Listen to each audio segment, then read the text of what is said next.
ನಮಸ್ತೆ friends, welcome to ಅವಿಘ್ನ creation. ಇವತ್ತಿನ ವಿಡಿಯೋದಲ್ಲಿ ನಾನು ಒಂದು ಡಿಫ್ರೆಂಟ್ ಆಗಿರೋಂಥ ಕ್ರೋಶಾ ಡಿಸೈನ್ ತೋರಿಸ್ತಾ ಇದ್ದೀನಿ. ಸಿಂಗಲ್ ಸ್ಟೆಪ್ ಡಿಸೈನು ನೋಡಿ. ನಾನು ಹಿಂದೆ ಒಂದೆರಡು ಆರ್ಚ್ ಕಂಪ್ಲೀಟ್ ಮಾಡಿ ತೋರಿಸ್ತಾ ಇದ್ದೀನಿ. ಕಂಪ್ಲೀಟ್ ಆದಮೇಲೆ ಸ್ಟಾರ್ಟಿಂಗ್ ಅಂತ ಅಂದ್ಕೊಳ್ಳಿ. ನೀವು ಸ್ಟಾರ್ಟಿಂಗ್ ಅಂತ ಅಂದ್ಕೊಂಡ್ರೆ ಆ್ಯಸ್ ಯೂಶ್ವಲ್ ಒಂದು ಸಿಂಗಲ್ ಕ್ರೋಶಾ ಮಾಡ್ಕೊಳ್ಳಿ. ಸಿಂಗಲ್ ಕ್ರೋಶಾ ಮಾಡಿಕೊಂಡು 5 ಚೈನ್ ಹಾಕ್ಕೊಳ್ಳಿ. ಈ 5 ಚೈನ್ ಗ್ಯಾಪ್ ಇದೆಯಲ್ಲ, ಇದು ಕುಚ್ಚು ಹಾಕಲಿಕ್ಕೆ. ನಂತರ 5 ಚೈನ್ ಹಾಕ್ಕೊಂಡು ಲಾಕ್ ಮಾಡಿಕೊಂಡು ಮತ್ತು 3 ಚೈನ್ ಹಾಕ್ಕೊಂಡು ಒಂದು ಸಿಂಗಲ್ ಕ್ರೋಶಾ ಮಾಡ್ಕೊಂಡು ಲಾಕ್ ಮಾಡ್ಕೊಳ್ಳೋಣ. ಈಗ ದಾರ ಒಂದು ಸ್ವಲ್ಪ ಮೇಲೆ ತಗೊಂಡು ಒಂದು ಮೀಡಿಯಮ್ ಸೈಜ್ ಬೀಡ್ ತೊಗೊಂಡಿದ್ದೀನಿ. ನಿಮ್ಗೆ ಯಾವ ಸೈಜ್ ಬೀಡ್ ಬೇಕೋ ಆ ಸೈಜ್ ಬೀಡ್ ಯೂಸ್ ಮಾಡ್ಕೊಳ್ಳಿ. ಬೀಡ್ ಹಾಕ್ಕೊಂಡು ಬೀಡ್ ಲಾಕ್ ಮಾಡ್ಕೊಳ್ಳೋಣ. ಬೀಡ್ ಲಾಕ್ ಮಾಡಿಕೊಂಡು ಒಂದು ಸಿಂಗಲ್ ಕ್ರೋಶಾ ಮಾಡ್ಕೊಳ್ಳೋಣ, ಅಂದರೆ ಬಟ್ಟೆಗೆ ಲಾಕ್ ಮಾಡ್ಕೊಳ್ಳೋಣ. ಈಗ 4 ಚೈನ್ ಹಾಕ್ಕೊಳ್ಳೋಣ. 1 2 3 4 ಚೈನ್ ಹಾಕ್ಕೊಂಡು ಡಿಸೈನ್ನ ಬ್ಯಾಕ್ ಸೈಡಿಗೆ ಟರ್ನ್ ಮಾಡಿಕೊಂಡು ಬೀಡ್ ಭಾಗದಲ್ಲಿ ಸಿಂಗಲ್ ಕ್ರೋಶಾ ಇದೆಯಲ್ಲ, ಆ ಸಿಂಗಲ್ ಕ್ರೋಶಾ ಮೇಲೆ ಸಿಂಗಲ್ ಕ್ರೋಶಾ ಮಾಡ್ಕೊಳ್ಳೋಣ. ನಂತರ ಮತ್ತೆ ಈಗ 3 ಚೈನ್ ಹಾಕ್ಕೊಳ್ಳೋಣ. 3 ಚೈನ್ ಹಾಕ್ಕೊಂಡು 3 ಚೈನ್ ಲಾಕ್ ಇದೆಯಲ್ಲ, ಆ ಲಾಕ್ ಮೇಲೆ ಮತ್ತೊಮ್ಮೆ ಲಾಕ್ ಮಾಡ್ಕೊಳ್ಳೋಣ. ಇದು ಸಿಂಗಲ್ ಸ್ಟೆಪ್ ಡಿಸೈನ್ ಆಗಿರೋದ್ರಿಂದ ಫ್ರಂಟಿಗೆ ಬ್ಯಾಕಿಗೆ ಡಿಸೈನ್ನ ಟರ್ನ್ ಮಾಡ್ಕೊಳ್ತಾ ಇರಬೇಕು. ಈಗ ಒಂದು ಚೈನ್ ಹಾಕ್ಕೊಳ್ಳೋಣ. ಒಂದು ಚೈನ್ ಹಾಕ್ಕೊಂಡು ದಾರ ಮೇಲೆ ಮಾಡಿಕೊಂಡು ಒಂದು ಸ್ಮಾಲ್ ಸೈಜ್ ಬೀಡ್ ಹಾಕ್ಕೊಳ್ಳೋಣ. ಸ್ಮಾಲ್ ಸೈಜ್ ಬೀಡ್ ಹಾಕ್ಕೊಂಡು ಬೀಡನ್ನ ಲಾಕ್ ಮಾಡ್ಕೊಳ್ಳೋಣ. ಬೀಡ್ ಲಾಕ್ ಮಾಡಿಕೊಂಡು ಮತ್ತೆ ಒಂದು ಚೈನ್ ಹಾಕ್ಕೊಳ್ಳೋಣ. ಈಗ ನಾವು 3 ಚೈನಾಗಿ ಲಾಕ್ ಮಾಡಿದ್ದೀವಲ್ಲ, ಆ 3 ಚೈನ್ಗೆ ಒಂದು ಸಿಂಗಲ್ ಕ್ರೋಶಾ ಮಾಡ್ಕೊಳ್ಳೋಣ. ನೋಡಿ, ಒಂದು ಪೀಕಾಟ್ ಥರ ಆಯ್ತಲ್ಲಿ. ಈಗ ಉಳಿದಿರೋ ಥ್ರೆಡ್ ಇದೆಯಲ್ಲ 3 ಚೈನ್ದು, ಆ 3 ಚೈನ್ ಕಂಪ್ಲೀಟ್ ಆಗೋವರೆಗೂ ನಾವು ಸಿಂಗಲ್ ಕ್ರೋಶಾ ಮಾಡ್ಕೊಳ್ಳೋಣ. 3 ಅಥವಾ 4 ಎಷ್ಟು ಹಿಡಿಯುತ್ತೋ ಅಷ್ಟು ಸಿಂಗಲ್ ಕ್ರೋಶಾ ಮಾಡ್ಕೊಂಡಾದಮೇಲೆ ಬೀಡ್ ಮೇಲ್ಭಾಗದಲ್ಲಿ 4 ಚೈನ್ ಇದೆಯಲ್ಲ, ಅದಕ್ಕೆ ಒಂದು ಸಿಂಗಲ್ ಕ್ರೋಶಾ ಮಾಡ್ಕೊಳ್ಳೋಣ. ನಂತರ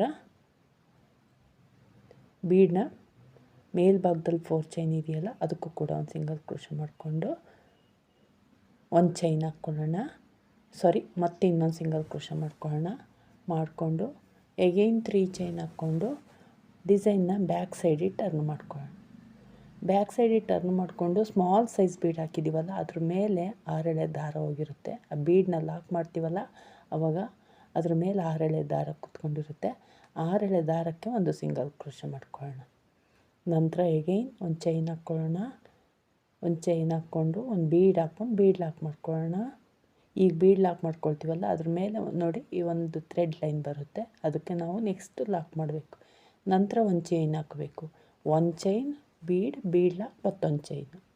ಮತ್ತು ಈಗ ನಾವೇನು 3 ಚೈನ್ ಹಾಕಿದ್ದೀವೋ ಆ 3 ಚೈನ್ಗೆ ಒಂದು ಸಿಂಗಲ್ ಕ್ರೋಶಾ. ಈಗ ಉಳಿದಿರೋ ಅಂತಹ ಚೈನ್ ಗ್ಯಾಪ್ಗೆ ಸಿಂಗಲ್ ಕ್ರೋಶಾ ಮಾಡ್ಕೊಂಡು ಕಂಪ್ಲೀಟ್ ಮಾಡ್ಕೊಳ್ಳಿ. 3 ಅಥವಾ 4 ಎಷ್ಟು ಹಿಡಿಯುತ್ತೋ ಅಷ್ಟು ಸಿಂಗಲ್ ಕ್ರೋಶಾ ಮಾಡಿಕೊಂಡು ನಂತರ ಬೀಡ್ ಮೇಲ್ಭಾಗದಲ್ಲಿ 4 ಚೈನ್ ಬೇಸ್ ಲೈನಲ್ಲಿ ಹಾಕ್ಕೊಂಡಿದ್ದೀವಲ್ಲ ಬೀಡು, ಆ ಬೀಡನ್ನ ಮೇಲ್ಭಾಗದಲ್ಲಿ 4 ಚೈನ್ ಆಗಿರುತ್ತಲ್ಲ, ಅದಕ್ಕೆ ಒಂದು ಸಿಂಗಲ್ ಕ್ರೋಶಾ ಮಾಡ್ಕೊಳ್ಳಿ. ಎಗೈನ್ ನಾವೀಗ ಇಲ್ಲಿ 3 ಚೈನ್ ಹಾಕ್ಕೊಂಡಿದ್ವಲ್ಲ ಇದು ಡಿಸೈನ್ಗೆ, ಆ 2 ಪೆಟಲ್ ಈಗ 4 ಚೈನ್ ಹಾಕ್ಕೊಳ್ಳೋಣ. ಈ 2ಕ್ಕೆ 3 ಚೈನು, 2ಕ್ಕೆ 4 ಚೈನು, ಮತ್ತು 2ಕ್ಕೆ 3 ಚೈನ್ ಹಾಕ್ಕೊಳ್ಳೋಣ. ಆ ಥರ ಹಾಕ್ಕೊಳ್ಳೋಣ. ಯಾಕಂದರೆ ಸೆಂಟ್ರಲ್ಲಿ ಬರೋ ಅಂತಹ 2 ಡಿಸೈನು ಸ್ವಲ್ಪ ಲೆಂತಿಯಾಗಿ ಬಂದರೆ ಆರ್ಚು ರೌಂಡ್ ಶೇಪಲ್ಲಿ ಬರುತ್ತೆ ಅಂತ. ಸೊ ಹಂಗಾಗಿ 4 ಚೈನ್ ಹಾಕ್ಕೊಂಡು ಬೀಡ್ ಮೇಲ್ಭಾಗದಲ್ಲಿರೋ ಅಂತಹ ಗ್ಯಾಪ್ ಥ್ರೆಡ್ಡಿಗೆ ಸಿಂಗಲ್ ಕ್ರೋಶಾ ಮಾಡ್ಕೊಳ್ಳೋಣ. ನಂತರ ಒಂದು ಚೈನ್ ಹಾಕ್ಕೊಂಡು ಒಂದು ಬೀಡ್ ಹಾಕ್ಕೊಂಡು ಬೀಡ್ ಲಾಕ್ ಮಾಡ್ಕೊಳ್ಳೋಣ. ಮತ್ತೆ ಒಂದು ಚೈನ್ ಹಾಕ್ಕೊಳ್ಳೋಣ.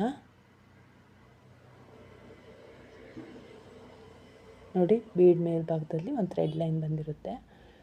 ಮತ್ತೆ ಒಂದು ಚೈನ್ ಹಾಕ್ಕೊಳ್ಳೋಣ. ಈಗ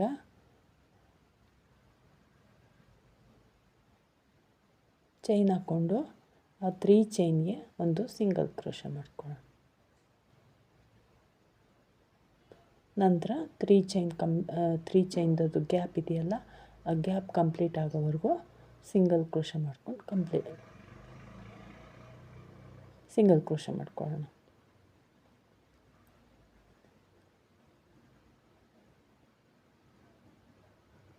ಇದು ಪೆಟಲ್ ಅಂತ ಅಂದ್ಕೊಂಡ್ರೆ 2 ಪೆಟಲ್ಗೆ ನಾವು 3 ಚೈನ್ ಹಾಕ್ಕೊಂಡಿದ್ವಿ, ಇನ್ನೆರಡು ಪೆಟಲ್ಗೆ 4 ಚೈನು, ಒಟ್ಟು 6 ಪೆಟಲ್ ಮಾಡ್ಕೊಂಡಿದ್ದೀನಿ.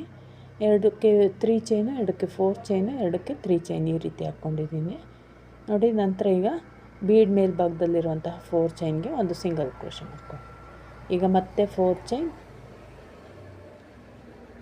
ಹಾಕ್ಕೊಂಡು ಡಿಸೈನ್ನ ಬ್ಯಾಕ್ ಸೈಡಿಗೆ ಟರ್ನ್ ಮಾಡಿಕೊಂಡು ಬೀಡ್ನ ಮೇಲ್ಭಾಗದಲ್ಲಿರೋಂತಹ ಥ್ರೆಡ್ ಲೈನ್ ಇದೆಯಲ್ಲ, ಆ ಥ್ರೆಡ್ ಲೈನ್ಗೆ ಒಂದು ಸಿಂಗಲ್ ಕ್ರೋಶೆ ಮಾಡ್ಕೊಳ್ಳೋಣ. ಸ್ಮಾಲ್ ಆಗಿರುತ್ತೆ ಥ್ರೆಡ್ ಲೈನು, ಯಾಕಂದರೆ ಸ್ಮಾಲ್ ಬೀಡ್ ಹಾಕಿರ್ತೀವಲ್ಲ, ಹಾಗಾಗಿ ನಿಧಾನಕ್ಕೆ ಲೆಫ್ಟ್ ಹ್ಯಾಂಡಲ್ಲಿ ಹಿಂಗೆ ಎತ್ತಿಟ್ಕೊಂಡು ಹಾಕ್ಕೋಬೇಕು. ಸಿಂಗಲ್ ಕ್ರೋಶೆ ಮಾಡಿಕೊಂಡು ಎಗೈನ್ ಒಂದು ಚೈನ್ ಹಾಕ್ಕೊಂಡು ನಂತರ ಒಂದು ಬೀಡ್ ಹಾಕ್ಕೋಬೇಕು. ಬೀಡ್ ಹಾಕ್ಕೊಂಡು ಬೀಡ್ ಲಾಕ್ ಮಾಡ್ಕೋಬೇಕು.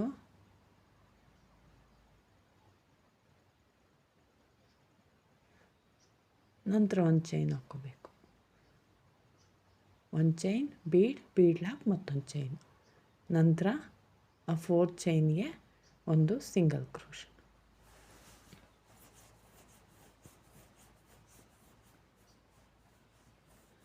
ಸಿಂಗಲ್ ಕ್ರೋಶೆ ಆದಮೇಲೆ ಈಗ ಆ 4 ಚೈನ್ ಕಂಪ್ಲೀಟ್ ಆಗೋವರೆಗೂ ಮತ್ತೆ ಸಿಂಗಲ್ ಕ್ರೋಶೆ ಮಾಡ್ಕೋಬೇಕು.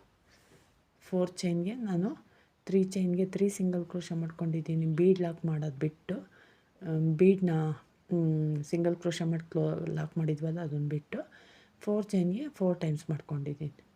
ಈಗ ಬೀಡ್ ಮೇಲ್ಭಾಗದಲ್ಲಿರುವ 4 ಚೈನ್ ಗ್ಯಾಪ್ಗೆ ಕೂಡ ಒಂದು ಸಿಂಗಲ್ ಕ್ರೋಶೆ ಮಾಡ್ಕೊಳ್ಳೋಣ. ನಂತರ ಈಗ 3 ಚೈನ್, 1 2 3. ನೀವು ಎಲ್ಲ ಪೆಟಲ್ಸ್ಗೂ 3 ಚೈನೇ ಹಾಕ್ಕೊಂಡು ಅಥವಾ 4 ಚೈನೇ ಹಾಕ್ಕೊಂಡು ಕೂಡ ಮಾಡ್ಕೋಬಹುದು. 3 4 3 ಈ ಥರ ಮಾಡಲೇಬೇಕು ಅಂತಿಲ್ಲ. ನಿಮಗೆ ಡಿಸೈನ್ ಯಾವ ಥರ ಬರುತ್ತೆ ನೋಡಿಕೊಂಡು ಔಟ್ಪುಟ್ ಯಾವ ಥರ ಇದೆ ಅಂತ ನೋಡಿಕೊಂಡು ನೀವು ಚೈನ್ನ ಕನ್ಸಿಡರ್ ಮಾಡ್ಬೋದು. ಈಗ ಬೀಡ್ ಮೇಲ್ಭಾಗದಲ್ಲಿರೋಂಥ ಥ್ರೆಡ್ ಲೈನ್ಗೆ ಒಂದು ಸಿಂಗಲ್ ಕ್ರೋಶೆ ಮಾಡಿಕೊಂಡು ಒಂದು ಚೈನ್ ಹಾಕ್ಕೊಂಡು ದಾರ ಮೇಲ್ ಮಾಡ್ಕೊಂಡು ಒಂದು ಬೀಡ್ ಹಾಕ್ಕೊಳ್ಳೋಣ. ಬೀಡ್ ಹಾಕ್ಕೊಂಡು ಬೀಡನ್ನ ಲಾಕ್ ಮಾಡ್ಕೊಳ್ಳೋಣ. ಬೀಡ್ ಲಾಕ್ ಮಾಡಿಕೊಂಡು ಮತ್ತೊಂದು ಚೈನ್ ಹಾಕ್ಕೊಂಡು ಅದನ್ನು ಆ 3 ಚೈನ್ದು ಗ್ಯಾಪ್ ಇದೆಯಲ್ಲ ಅದಕ್ಕೆ ಒಂದು ಸಿಂಗಲ್ ಕ್ರೋಶೆ ಮಾಡ್ಕೊಂಡು ಲಾಕ್ ಮಾಡ್ಕೊಳ್ಳೋಣ. ನಂತರ ಉಳಿದಿರೋಂತಹ ಗ್ಯಾಪ್ಗೆ ಸಿಂಗಲ್ ಕ್ರೋಶೆ ಮಾಡ್ಕೊಳ್ಳೋಣ. ಸಿಂಗಲ್ ಕ್ರೋಶೆ ಮಾಡ್ಕೊಂಡಾದಮೇಲೆ ಆ ಪೆಟಲ್ ಕಂಪ್ಲೀಟ್ ಆದಂಗೆ ಅಲ್ಲಿಗೆ ಮತ್ತೆ ಬೀಡ್ ಮೇಲ್ಭಾಗದಲ್ಲಿಂಥ 4 ಚೈನ್ಗೆ ಒಂದು ಸಿಂಗಲ್ ಕ್ರೋಶೆ ಮಾಡಿಕೊಂಡು ನಂತರ ನಾವು 3 ಚೈನ್ ಹಾಕ್ಕೋಬೇಕು.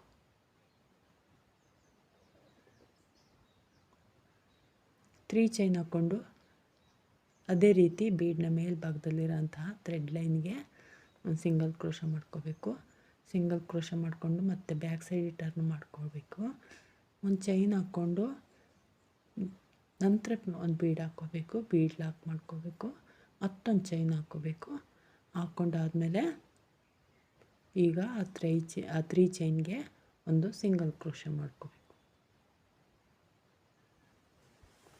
ನಂತರ ಈಗ 3 ಚೈನ್ ಗ್ಯಾಪ್ ಕಂಪ್ಲೀಟ್ ಆಗೋವರೆಗೂ ಸಿಂಗಲ್ ಕ್ರೋಶೆ ಮಾಡಿಕೊಂಡು ಕಂಪ್ಲೀಟ್ ಮಾಡ್ಕೋಬೇಕು.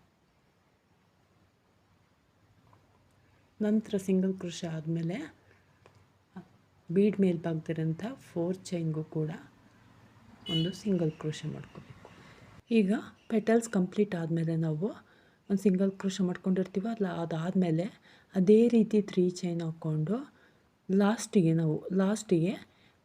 ಲಾಸ್ಟ್ ಬೀಡ್ನ ಮೇಲ್ಭಾಗದಲ್ಲಿ ಥ್ರೆಡ್ ಲೈನ್ ಇದೆಯಲ್ಲ ಅದಕ್ಕೆ ಒಂದು ಸಿಂಗಲ್ ಕ್ರೋಶೆ ಮಾಡಿಕೊಂಡು ನಂತರ ಇದನ್ನು ಬಟ್ಟೆಗೆ ಸಿಂಗಲ್ ಕ್ರೋಶೆ ಮಾಡ್ಕೊಂಡು ಲಾಕ್ ಮಾಡ್ಕೋಬೇಕು. ಆವಾಗ ಅದು ಕಂಪ್ಲೀಟ್ ಆಗುತ್ತೆ ನೋಡಿ ಈ ರೀತಿ.